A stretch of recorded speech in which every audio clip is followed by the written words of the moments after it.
started with the CBD, the Convention on Biodiversity, which itself came much further back. If we trace back, it goes back to 1945 when the United Nations came into picture, and Stockholm Convention in 1972, where the United Nations Conference on the Human Environment and UNEP was established.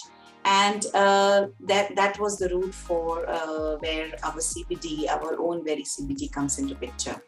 And currently, this Convention on Biological Diversity has 196 members. All UN member states except USA are part of it.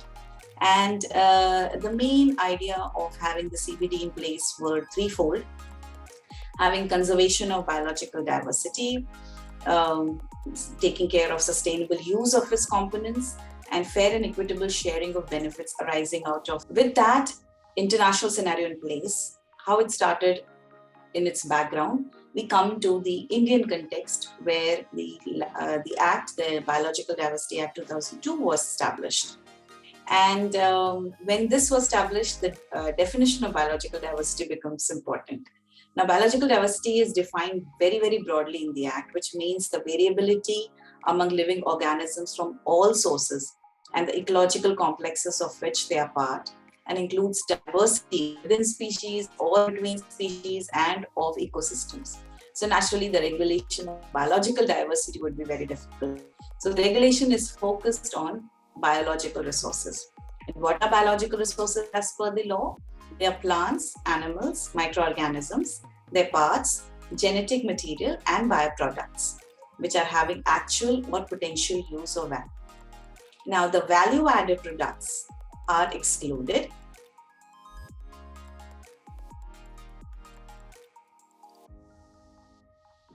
And the idea is that whenever there is biological resource being used, it has to be through prior permission.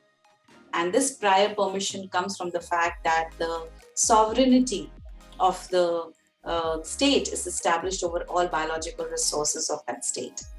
So whenever a biological resource is to be accessed, the users and providers, they reach an agreement that yes, we will be accessing it, and in return, we will be sharing some benefits.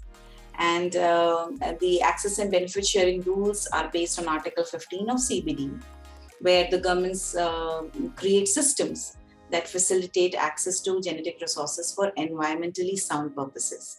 They ensure that the benefits resulting from their use are shared fairly and equitably between users and providers. And the users seek access to genetic resources for scientific research, development of commercial products, or for whatever use they want to do.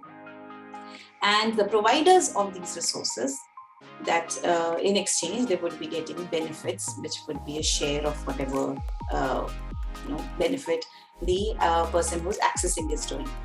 Now, there are three important terms I'd like to highlight here: PIC and MAT, besides ABS. PIC is prior informed consent. Now, the provider country has to give prior consent. That's the base of ABS regulation. And the agreement is to be based on mutually agreed terms, MAT. So whoever is working on biological resources and going ahead with getting permissions, do remember that it is prior permission, and any agreement which is given to you, you don't need to sign it, you can negotiate it. So these are the two important points I wanted to highlight. As far as Indian law is concerned, the law is in place, the Act is in place, the rules are in force. The guidelines are available both for access and benefit sharing, as well as several notifications related to exemptions, and the administrative infrastructure is in place because the National Biodiversity Authority, with its head office based in Chennai, has been established, with state biodiversity boards in almost all the states now are currently functioning, and that goes up to the level of the BMCs and the maintenance of the People's Biodiversity Registers, the PBRs, also come into picture when there is a correlation between how the permission should be granted. From wherever you are accessing, literally the source, we need to find out that there is no harm to the environment, there is sustainable use, and only then the permission is being granted. Now, as I said that there are three aspects which are covered: conservation, use, and benefit sharing. These are in various aspects related to commercialization, research, and most importantly, intellectual property rights coming out of biological resources. Now, one intellectual property right, that is the plant variety right, is completely exempted out of the Biological Diversity Act, and rest all intellectual property rights, whenever they use any genetic resources, they require permissions under this act through the NBA or the SBB, as the case may be. And the biodiversity management committees are the one who are actually making all the decisions when it comes to the endangered species and rare species which are being collected from those areas. Now, I would also like to go into another point of the distinction between an Indian and a non-Indian entity, because the permission requirements for both the entities are a little bit different. Even for research, a non-Indian entity is required to approach the NBA before they start their work. But in case of only research, Indian and solely Indian entities can do the research on their own and then approach the Biodiversity Authority. So when I say research work, it could be as simple as coming up with a decoction or coming up with a new recipe. As long as you are doing it in your kitchen, it's fine. But as soon as you put it in the market, you are supposed to approach the Biodiversity Authority for any such work. Besides that, the transfer of your research results, which the transfer could also be outside the country, and collaborative researchers between the government institutes and those international institutions, they have different things.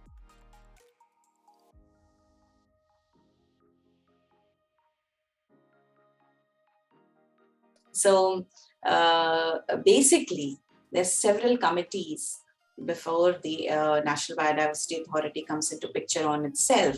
There are expert committees on agrobiodiversity, on normally traded commodities, on access and benefit sharing, on medicinal plants, and besides how the implementation of the Nagoya Protocol happens for the access and benefit sharing.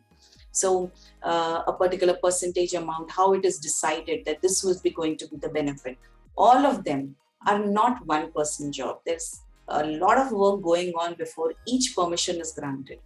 So coming back to the most important point again and again, you have to think in advance, because prior permissions are required, no matter which industry you are in, whether it is drugs, enzymes, foods, flavors, fragrances, cosmetics, emulsifiers, all your resins, colors, extracts, even genetic work related to crop improvement and livestock genetic intervention. The only exemptions being conventional breeding. So you have to be careful that you plan in advance.